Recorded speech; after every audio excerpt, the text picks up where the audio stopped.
Hello, नमस्कार और आप सभी का स्वागत करता हूं मेरी श्रृंखला में, जहां पे हम बात करेंगे सक्सेस और अनसक्सेसफुल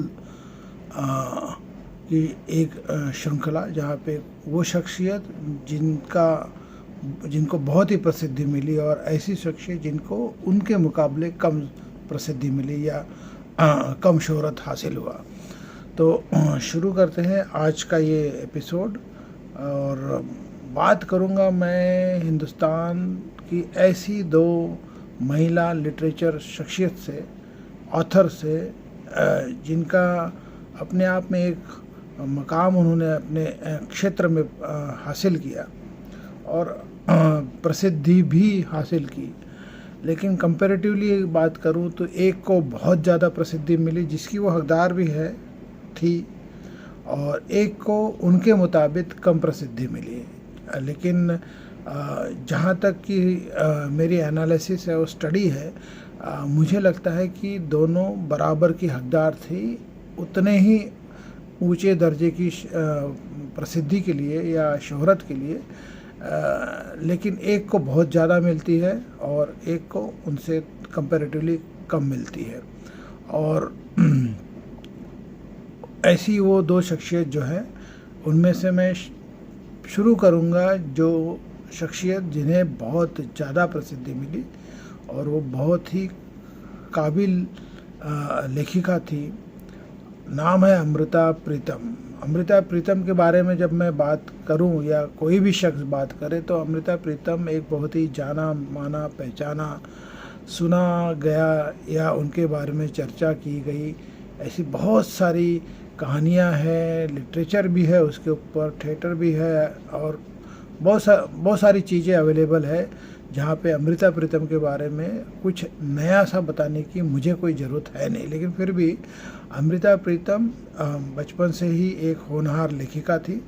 उनके फादर भी एडिटर थे। उनका जो कम उम्र से उनकी जो लिखाई शुरुआत होती है, ख़ास करके उनकी मदर के एक्सपायरी के बाद में, वो उनका जन्म गुजरानवाला, पंजाब, जो अब पाकिस्तान में है, वहाँ पे होता है, जो सिख फैमिली में।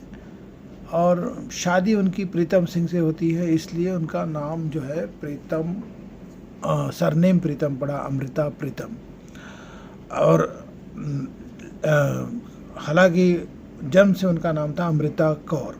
तो शादी के बाद अमृता प्रीतम हो गई क्योंकि प्रीतम सिंह से उनकी शादी थी। अब जब अमृता प्रीतम की बात आती है तो उनकी कई सारी किताबें हैं। पिंजरा है जिसके ऊपर फिल्म भी बन चुकी है, रसीदी टिकट, और मैं तेनू मिलांगी, वारिस शाह के ऊपर उनकी जो नज़्म है। तो उनको शोहरत और बुलंदी कि वो कभी ऐसी मोहताज नहीं थी। उन्हें बहुत ज़्यादा शोहरत और बुलंदी मिली और बहुत ही होनहार, खूबसूरत और अव्वल दर्जे की लेखिका थी। उनकी जो जुस्तजू थी सोसाइटल नॉर्म से, जो मेल डोमिनेटेड और पैट्रियार्च की सोसाइटी है, और जो माहौल उस दौर में था, पार्टीशन के दौर पे, उससे वो काफ़ी प्रभावित थी। तो उस लिहाज से उनके उस प्रभाव का उनकी लेखनी पे बहुत ज़्यादा असर दिखता था। एक वाक़या है, खुशवंत सिंह के पास वो गई अपनी बात रखने की, मैं चाहती हूँ कि मैं अपनी ऑटोबायोग्राफी लिखूँ। तो खुशवंत सिंह ने मजाक में कहा कि क्या है आपकी जीवनी में ऐसा जिस पे आप ऑटोबायोग्राफी लिखोगे, और अगर लिखो भी तो आपको बहुत ज़्यादा पन्नों की ज़रूरत नहीं पड़ेगी, एक रसीद का टिकट है, रसीदी जो टिकट है उतने में आपकी ऑटोबायोग्राफी आ जाएगी। तो अमृता उन्होंने ठान लिया अपनी ऑटोबायोग्राफी लिखने का और नाम दिया रसीदी टिकट। मैंने उनकी सारी रचनाएं पढ़ी है और मेरी वो सबसे फेवरेट ऑथर है, राइटर है। और उनकी लाइफ में कुछ ऐसे किस्से जुड़े हैं जो बहुत ही रोमांटिसाइज करते हैं एक पूरी फीलिंग को, पूरी उनके ऑरा को। पहला नाम जुड़ा साहिर लुधियानवी से, और फिर वो नहीं हो पाया शायर के साथ उनका सफ़र, जो उन्होंने सोचा था, दोनों ने जो सोचा था। तो दूसरा नाम जोड़ता है अमृता प्रीतम का इमरोज़ के साथ में। अमृता इमरोज़ की जो कहानी है वो, इमरोज़ साहब खुद एक पेंटर और अमृता एक ऑथर राइटर, क्या ही नहीं सैक्रिफाइस किया उन्होंने अमृता के लिए। और अमृता का देहांत हो जाता है 2000, अगर मैं सही तरीके से बात करूँ 2005 में उनका देहांत हो जाता है। तो जब मैं अमृता प्रीतम की बात कर रहा हूँ तो अमृता प्रीतम की जो शख्सियत थी और जो उनका ऑरा था, उनकी जो शोहरत थी, हिंदुस्तान में नहीं हिंदुस्तान के बाहर तक वो बहुत ही बड़ा था। वो सेलिब्रिटी का भी एक ऑरा होता है, लेकिन ये उसके बियॉन्ड थी। जो रेस्पेक्ट और रिकॉग्निशन उनको मिला वो शायद ही किसी और ऑथर को उस दौर के ऑथर को मिला हो। और काफ़ी सारे पुरस्कार, राष्ट्रीय, अंतर्राष्ट्रीय और पद्म विभूषण से भी ये नवाजी गई। और जो सेकंड हाईएस्ट सिविलियन अवार्ड होता है, तो इस लिहाज से अमृता प्रीतम, जैसे मैंने पहले ही कहा, अमृता प्रीतम एक अलग ही शख्सियत है। और जिसने भी अमृता प्रीतम को नहीं पढ़ा है, मुझे लगता है कि उसने लिटरेचर नहीं पढ़ा है और या उनकी नज़में नहीं सुनी है या पढ़ी नहीं है। तो एक वैक्यूम सा रहेगा अगर कोई आर्ट और लिटरेचर का स्टूडेंट है और अमृता सिंह को बगैर पढ़े वो क्लेम करेगा कि मैं लिटरेचर का स्टूडेंट हूँ, तो एक वैक्यूम रहेगा अमृता को ना पढ़ने वालों के लिए। पंजाबी पोएट, बहुत ही उम्दा, और उनकी जो एक सरल और दिल को छू जाने वाली लिखावट है, वो उसके बारे में मेरे पास तो शब्द नहीं है। गुलजार ने है उनके बारे में सही एक व्याख्या की है, आप गूगल करिए और गुलजार ने जो अमृता के बारे में कहा है वो उसको आप सुनिए। तो ये है अमृता प्रीतम के बारे में। अमृता प्रीतम साहिर लुधियानवी, फिर अमृता प्रीतम इमरोज़, और अमृता प्रीतम एक एज एन ऑथर और एक नामचीन और बहुत ही अव्वल दर्जे की राइटर, और शोहरत की वो सारी बुलंदियाँ उनको वो मिल चुकी। अब आते हैं कमला दास। कमला दास के बारे में जब बात करेंगे तो ये बेसिकली केरला से बिलोंग करती थी। इनका जन्म 1934 यानी मतलब अमृता प्रीतम और कमला दास, इनका जो दौर है वो ऑलमोस्ट एक ही दौर था। थोड़ा 5-6 साल आगे पीछे का रहा होगा, बट वो दौर एक ही था। और इनका जन्म मलयाली फैमिली में होता है। ये केरला की थी और काफ़ी हाई प्रोफाइल फैमिली थी इनकी, पढ़ी लिखी फैमिली थी। और इनकी शादी जो है दास फैमिली में होती है। माधव कुट्टी इनके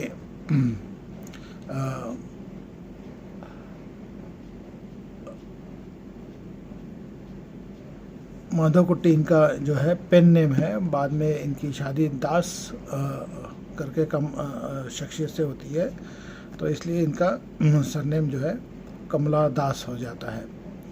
और बेसिकली उनका जन्म नायर फैमिली में हुआ होता है। तो शादी के बाद ये कमला दास हो जाती है। ये पढ़ाई लिखाई शुरुआती दौर कलकत्ता से था, क्योंकि फादर काफ़ी हाई प्रोफाइल थे और बड़े ऊंची शख्सियत और ऊंचे घराने से आते थे। तो उस लिहाज से वो केरला और कलकत्ता का उनका वो दौर रहा।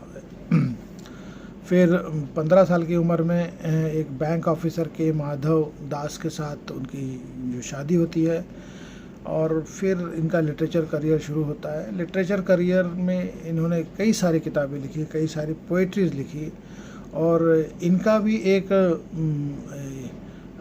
लिखने का जो तौर तरीका या स्टाइल था वो भी एक फेमिनिस्ट ऑथर थी।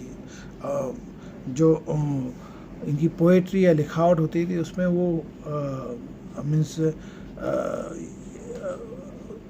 जो महिलाओं के खिलाफ जो एक सोच है पैट्रियर्कल सोसाइटी की, उस सोच को बहुत दर्शाती थी और बहुत ही प्रोटेस्टिव इनका ये था तरीका था लिखावट में। जो भी विचार थे महिलाओं को लेके उस दौर में, तो उसके खिलाफ इनका बहुत ही उस तरीके का लिखावट में दिखता था, दर्ज करती थी वो अपनी जो भी फीलिंग्स है या ऑब्जेक्शंस है या जो सप्रेशन महिलाओं के साथ होता था उसको वो उसको उजागर करने की कोशिश करती थी और बहुत ही सक्सेसफुली किया इन्होंने। और बेसिकली उस दौर में और जिस दौर में अमृता भी उतनी ही नामचीन शख्सियत थी, ये भी उस लिहाज से बहुत बेहतरीन राइटर थी। लेकिन जब हम कंपेयर करेंगे अमृता प्रीतम के साथ इनको, तो वो जो उस दौर का जो या उस तरीके का जो सक्सेस का जो पेडेस्टल अमृता को मिला वो कमला दास को नहीं मिला। इन्होंने फिर बाद में अपने करियर के उतार में पॉलिटिकल पार्टी वगैरह भी स्टार्ट की और चुनाव भी लड़ा, हार गई, मन दुख गया, पूना में रहने लगी।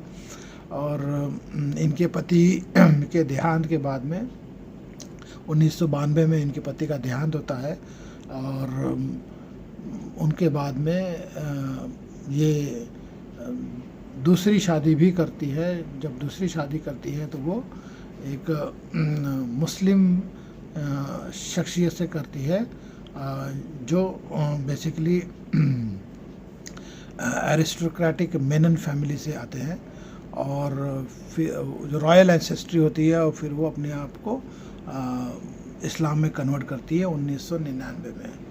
और 65 साल की उम्र में अपना नाम जो है जो कमला दास से वो कमला सुरैया कर लेती है। और फिर उनका जो देहांत है 2009 में होता है। तो जैसे अमृता प्रीतम का 2005 में और इनका 2009 में। और अमृता प्रीतम के बारे में जैसे मैं बात करता हूँ तो अमृता प्रीतम का जो जन्म 31 अगस्त 1999 में हुआ था और 1919 में हुआ था। और कमला दास का जो है जैसे मैं बताऊं तो कमला दास का जो जन्म हुआ वो